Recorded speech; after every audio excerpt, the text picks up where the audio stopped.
নমস্কার, আপনারা দেখছেন দ্য ওয়াল। আপনাদের সঙ্গে আমি সৌভিক। এই মুহূর্তে সব থেকে বড় যে খবরটি সেটি হলো নির্বাচনী বন্ড নিয়ে সুপ্রিম কোর্টের রায়। তারা এসবিআইকে জানিয়েছে আগামীকাল বিকেল 5টার মধ্যে নির্বাচনী বন্ড সংক্রান্ত সমস্ত তথ্য আদালতে জমা দিতে হবে। আমাদের সঙ্গে এখন রয়েছেন দ্য ওয়ালের এক্সিকিউটিভ এডিটর অমল সরকার। তার থেকেই জেনে নেব যে এই মূল বিষয়টা কি। অমল, আপনি বলুন, এই যে নির্বাচনী বন্ড এই নিয়ে একটা বিতর্ক হচ্ছে, মূল বিষয়টা কি? মূল বিষয়টা হচ্ছে যে রাজনৈতিক দলের যে রোজগার, সেই রোজগারের একটা নতুন পদ্ধতি 2018 সালে মোদী সরকার নিয়ে আসে। সেটাকে বলা হয় যে নির্বাচনী বন্ডের মারফত রাজনৈতিক দলগুলি তাদের তহবিলে টাকা পাবে। অর্থাৎ আরো যে উপায়গুলো আছে সেগুলোকে যে বন্ধ করে দেওয়া হলো তা নয়, আরেকটি উপায় বার করা হলো এবং সরকার বলল যে এটা আমরা করছি যে কালো টাকা লেনদেন বন্ধ করার জন্য, অর্থাৎ রাজনৈতিক দলের তহবিলে যেন কালো টাকা না যায়। যদিও এটার সঙ্গে অদ্ভুতভাবে ডিমনিটাইজেশনের সময়ও একই কথা বলা হয়েছিল, তাতেও দেশের কালো টাকা বিন্দুমাত্র কমেছে বলে কোনো রিপোর্ট নেই। এই ক্ষেত্রেও নেই, কারণ এটা হওয়া সম্ভবও ছিল না। এখন এই বন্ড বিষয়টা কিছুই নয়, এটা সরকার যেটা নিয়ম করে যে যে কোনো ব্যক্তি, ধরা যাক আমি বা তুমি বা কোনো একটি প্রতিষ্ঠান, কোনো একটি কোম্পানি, তারা মনে করলো যে কোনো একটি পার্টিকুলার দলকে তারা নির্বাচনী তহবিলে তারা ডোনেট করবে। সে এসবিআই এর কিছু নির্দিষ্ট শাখায় গিয়ে তাকে তার ডিমান্ড ড্রাফট জমা দিলে তার বিনিময়ে তাকে একটা বন্ড দেওয়া হবে। এবার এই বন্ডটা সে যে রাজনৈতিক দলকে দিতে চায় সেই রাজনৈতিক দলের কাছে দেবে। সেই রাজনৈতিক দল সেটা আবার গিয়ে এসবিআই এর একেবারে অথরাইজড বা পূর্ব নির্ধারিত ব্রাঞ্চের কাছ থেকে ওটা ভাঙিয়ে নিতে পারবে, অর্থাৎ তাদের তহবিলে টাকাটা ট্রান্সফার হবে। এখন এটা নিয়ে যে বিতর্কটা হচ্ছে যে অনেক আগে, আমি পাঠকদের দর্শকদের সুবিধার্থে বলছি, অনেক সময় আমাদের অনেক আগে ইন্দিরা সঞ্চয়পত্র বলে একটি সঞ্চয়পত্র ছিল। সেটা হচ্ছে যে কারোর নাম লেখা থাকতো না, অর্থাৎ ওটা যার কাছে তিনি তার মালিক। এই বন্ডও তাই। বন্ডের ক্ষেত্রে যিনি টাকা দিলেন, তিনি টাকা দিয়ে এসবিআই থেকে যখন বন্ডটা পেলেন তাতে কিন্তু তার নাম কিছু লেখা থাকছে না এবং এই বন্ডের বিনিময়ে কোনো সুদও পাওয়া যাবে না। এবার ইনি সেটা নিরাপদে নিয়ে গিয়ে যে দলকে দিতে চান তাকে যদি দিয়ে দেন, এবার সেই দল ভাঙিয়ে নেবে। মাঝপথে যদি এটা হারিয়ে যায় কোনো কারণে, তাহলে কেউ কিন্তু গিয়ে ক্লেম করতে পারবে না যে এই বন্ডটা আমি কিনেছিলাম। মানে এখানে কোনো লিখিত পড়িত কোনো কিছু থাকছে না। যেখান থেকে বিতর্কটা তৈরি হয়েছে, যে এখান থেকেই বিতর্কটা তৈরি হয়েছে। আমি তাহলে এই বিতর্কের প্রসঙ্গটাও খানিকটা, কেন এটা নিয়ে বিতর্কটা হচ্ছে যে এর ফলে রাজনৈতিক দলকে কারা টাকা দিচ্ছে এটা জানা যাচ্ছিল না, কারণ এখানে এটা নিষেধ করা আছে। অর্থাৎ কে টাকা দিচ্ছে, কিভাবে দিচ্ছে, এটা কেউ জানতে পারবে না। বিতর্কটা এখান থেকে যে রাজনৈতিক দল কারা, তাদেরকে কারা টাকা দিচ্ছে সেটা কেন সাধারণ মানুষ ভোটার জানতে পারবে না, যেখানে এফিডেভিট করে প্রার্থীদের সবকিছু আমরা জানতে পারি, তাদের সম্পত্তির খতিয়ান আমরা জানতে পারি, তাদের কারো বিরুদ্ধে কোনো অপরাধের মামলা আছে কিনা আমরা জানতে পারি। তাহলে রাজনৈতিক দলের ক্ষেত্রে কেন এটা হবে না? এইটা ছিল একটা বড় বিতর্ক। আরেকটি বিতর্ক যেটা সরকারকে নিয়ে, যে অনেক কোম্পানি আছে, এটা হতেই পারে যে তারা সরকারকে সন্তুষ্ট করার জন্য শাসক দলকে বেশি টাকা দেবে, যাতে তারা সরকারের কাছ থেকে অন্যভাবে বিভিন্ন অর্ডার নেওয়া, সাপ্লাই পাওয়া, ঠিকাদারি বা যত রকম ভাবে সরকারের কাছ থেকে আর্থিক সুবিধা তারা নেবে। তার বিনিময়ে যে লাভটা হবে তার একাংশ তারা ওই কোম্পানির, ওই রাজনৈতিক দলকে ডোনেট করে দেবে। এই অভিযোগটাও কিন্তু একটা, এবং মূলত এইখান থেকেই এই কথাটা সবচেয়ে বেশি সামনে এসেছিল যে এর ফলে আদৌ রাজনৈতিক দলকে কালো টাকা মুক্ত করা হচ্ছে না, বরং কালো টাকাতেই রাজনৈতিক দলকে আরো বেশি গ্রাস করছে। এই সুবিধা এই বন্ডের মারফত এসেছিল, সে কারণেই মামলাটি হয়েছিল। অ্যাসোসিয়েশন ফর ডেমোক্রেটিক রিফর্মস, এটা হচ্ছে ভারতবর্ষের একটি পায়োনিয়ার অর্গানাইজেশন যারা ভারতের নির্বাচনী সংস্কারের উপরে কাজ করে, তারা এই জনস্বার্থের মামলাটি করে। এর সঙ্গে আরো 73 জন মামলাকারী ছিলেন। আচ্ছা, আপনি যেটা বলছিলেন যে তাহলে একটা জিনিস পরিষ্কার যে রাজনৈতিক দলগুলোর একটা ইনকামের পন্থা হচ্ছে এই নির্বাচনী বন্ড। তো এখন প্রশ্ন হলো যে হঠাৎ এই বন্ড আনতেই বা হলো কেন? এর আগে কি প্রক্রিয়া ছিল? আগের প্রক্রিয়াটা যেটা ছিল সেটা ছিল যে নির্বাচন কমিশনের একটা নিয়ম ছিল যে প্রত্যেক রাজনৈতিক দল নানানভাবে তারা অর্থ পেত। এক তো হচ্ছে যে তারা দান সংগ্রহ করা। আমরা একটা সময় বামপন্থীদের দেখেছি, এখনো বামপন্থীরা করেন সেটা, লাল শালু নিয়ে তারা হাটে বাজারে গিয়ে বলেন যে মুক্ত হস্তে দান করুন, বা আরো নানানভাবে সংগ্রহ করে। অনেক রাজনৈতিক দল সংগ্রহ করে, তাদের সমর্থকেরা দেন, তাদের পার্টির যারা সদস্য তাদের চাঁদা আছে, এই সমস্ত ছিল।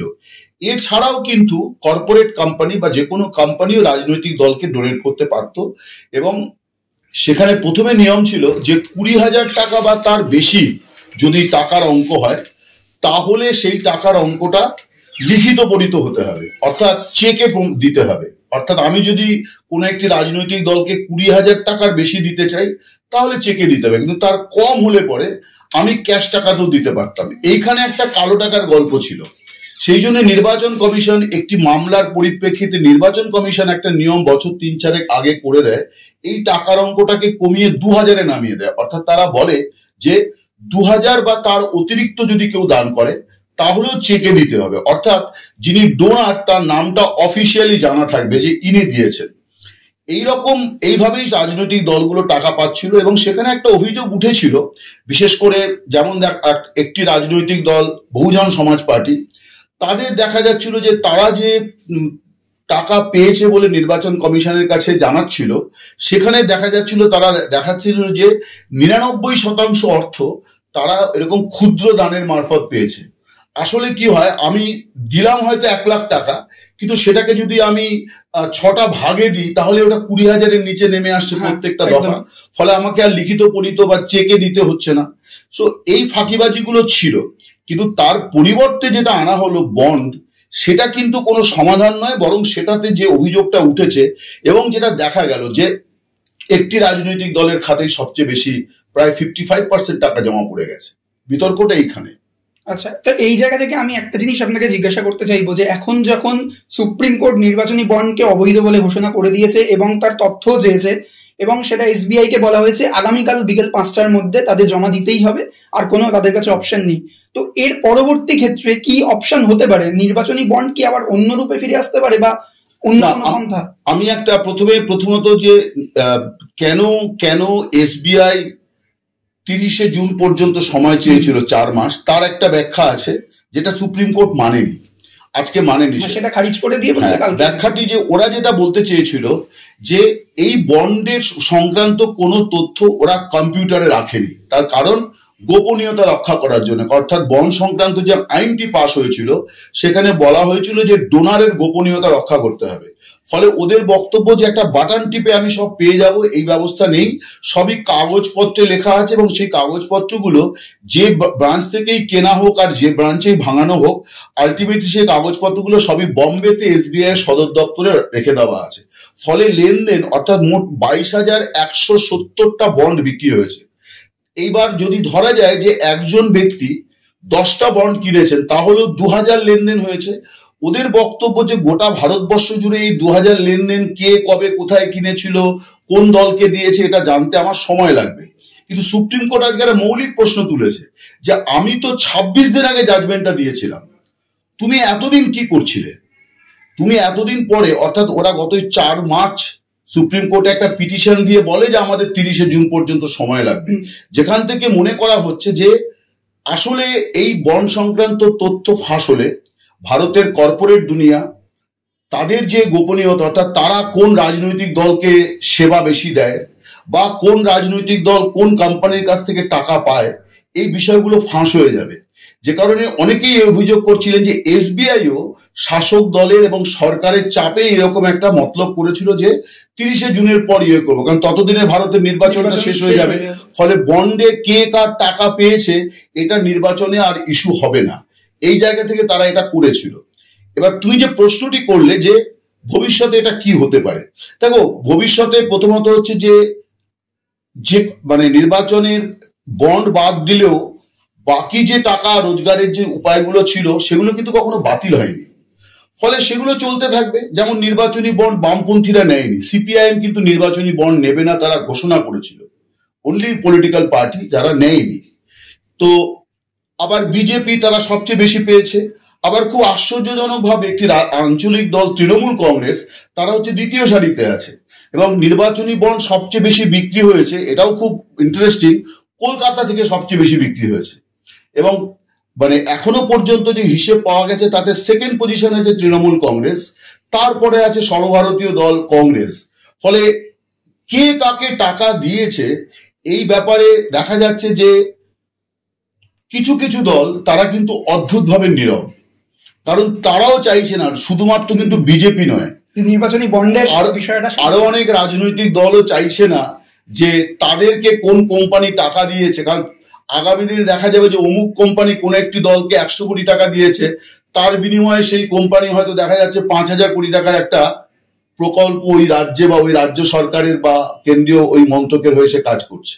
ফলে এখান থেকে তো দুয়ে দুয়ে চারগুলো মিলে যাবে। ফলে অনেক রাজনৈতিক দলই এটা চাইছে না, কিন্তু অধিকাংশ দল চাইছে। তার কারণ যেটা দেখা যাচ্ছে যে কতিপয় রাজনৈতিক দল টাকাটা পাচ্ছে, এইটা হয়ে গেছে হচ্ছে সমস্যা। ফলে আগামী দিনে সাধারণ মানুষের দান আরো যেভাবে যেভাবে টাকা আসতে পারত সেইভাবে টাকা আসবে রাজনৈতিক দলকে যারা পছন্দ, অর্থাৎ জিনিসটা ওপেন হবে কে কাকে দিচ্ছে। যেমন আমি বলছি, পশ্চিমবঙ্গে 34 বছর সিপিআইএম ক্ষমতায় ছিল, কিন্তু সিপিআইএম এর যে তহবিল তাতে দেখা গিয়েছিল যে ইউনাইটেড অন্ধ্রপ্রদেশ, আমি এখনকার অন্ধ্রপ্রদেশের কথা বলছি না, যখন অন্ধ্রপ্রদেশ অখণ্ড অন্ধ্রপ্রদেশের 5টি বড় কোম্পানি তারা সিপিএম কে মোটা টাকা চাঁদা দিত। পশ্চিমবঙ্গের কোনো শিল্প সংস্থার নাম কিন্তু ছিল না, সিপিএম যেটা অফিসিয়াল ইলেকশন কমিশনকে জানিয়েছিল, অথচ সেখানে তারা ক্ষমতায় নেই। পশ্চিমবঙ্গে ক্ষমতায় ছিল, এখানে কোনো শিল্প সংস্থা বড় চাঁদা তাদেরকে দেয়নি, যেটা নির্বাচন কমিশনের কাছে তারা জানিয়েছিল। সো এখন এই তথ্য ফাঁস হোক এটা অনেক দল চাইছে না। এখন আগামী দিনে কি হবে বা কি হতে পারে তার ভাবনা কিন্তু গত 3-3.5 দশক ধরে চলছে ভারতবর্ষে। সেটি হচ্ছে যে রাষ্ট্রীয় তহবিলের টাকাতে নির্বাচন হবে, অর্থাৎ ভোটের খরচে কোনো রাজনৈতিক দল বাজার থেকে টাকা তুলবে না, সরকার তাদের খরচ বহন করবে, প্রচারের জন্য সরকার অঙ্ক বেঁধে দেবে, সরকারই সেই তহবিল থেকে টাকা দেবে। এর জন্য দীনেশ গোস্বামী কমিশন 1996 সালে সুপারিশ করেছিলেন। পরবর্তীকালে ইন্দ্রজিৎ গুপ্ত, যিনি সিপিআই এর সাধারণ সম্পাদক ছিলেন এবং একটা সময় কেন্দ্রের স্বরাষ্ট্রমন্ত্রী ছিলেন, তার কমিটিও সুপারিশ করে গেছেন। মমতা বন্দ্যোপাধ্যায় তিনি যখন 21শে জুলাই 1993-তে মহাকরণ অভিযান, যেখানে যুব কংগ্রেস কর্মী 13 জন পুলিশের গুলিতে মারা গিয়েছিলেন, সেই আন্দোলনেও কিন্তু ওনার একটা অন্যতম ইস্যু ছিল যে রাষ্ট্রীয় তহবিলের টাকায় নির্বাচন করতে হবে, তার যাতে বড় দলগুলো বিপুল টাকা খরচা করতে না পারে। এখন এটা কিভাবে সম্ভব? ফর্মুলা একটা আছে, সেটা হচ্ছে যে প্রত্যেক রাজনৈতিক দল তার আগের নির্বাচনে যে পরিমাণ ভোট পেয়েছে সেই রেশিওতে তহবিল থেকে সে টাকা পাবে। এবার পরের নির্বাচনে সে যদি বেশি ভোট পায় তাহলে তার প্রাপ্য টাকার অঙ্ক বেড়ে যাবে। এর ফলে কি হবে না, রাজনৈতিক দলগুলো আর কালো টাকার সাম্রাজ্য করতে পারবে না। আজকে দেখা যাচ্ছে ভারতবর্ষে অনেক রাজনৈতিক দল তাদের অফিস কাছারি, তাদের নেতাদের জীবনযাত্রা সবকিছু দেখে কিন্তু তারা কর্পোরেট জগতের সঙ্গে কোনো ফারাক নেই। হ্যাঁ, তারা এসে 5 স্টার হোটেলে উঠছেন, প্লেনে যাতায়াত করছেন, সামান্য দূরত্ব হেলিকপ্টারে ট্রাভেল করছেন, তারপর তাদের পোশাক আশাক, তাদের সবকিছুর মধ্যে একটা বৈভব। ভারতবর্ষের রাজনীতিতে এইটাও একটা খুব নতুন জিনিস। কংগ্রেসের মধ্যে এটা ছিল, কিন্তু আজকের শাসক দলে যে জায়গায় এটা নিয়ে গেছে সেটা কিন্তু কোনোদিন ভারতবর্ষে ছিল না। কারণ রাজনীতিকদের মধ্যে অন্তত লোক দেখানো হলো একটা ত্যাগের কি বলবো বার্তা তারা দেওয়ার চেষ্টা করতেন, কিন্তু এখন কিন্তু কতটা খুব খোলা হয়ে গেছে। আমরা দেখেছি যে গত লোকসভা নির্বাচনে একাধিক প্রার্থী তারা এই বাইপাসের ধারে বিভিন্ন 5 স্টার হোটেলে মাসের পর মাস থেকেছেন। সো এই জায়গা থেকে ভারতবর্ষকে মুক্ত করার একটা ভাবনা হচ্ছে রাষ্ট্রীয় তহবিল থেকে খরচ করা। সেটা আগামী দিনে হবে কিনা জানি না, কিন্তু প্রস্তাব আছে। সেটা আমরা কালকেই দেখতে পাবো। মঙ্গলবার দিন আদৌ এসবিআই নির্বাচনী বন্ড সংক্রান্ত তথ্য আদালতে জমা দেয় কিনা, এবং তারপরে সেটা কমিশনের ওয়েবসাইটে পেশ করতে হবে। এখন দেখা যাক সেই তথ্য যদি তারা দেয়, সেই তথ্য থেকে কি সামনে আসে সেই দিকে আমাদের নজর থাকবে। আর আপনাদের নজর অবশ্যই রাখুন দ্য ওয়ালে, কারণ খবর এখন এখানেই।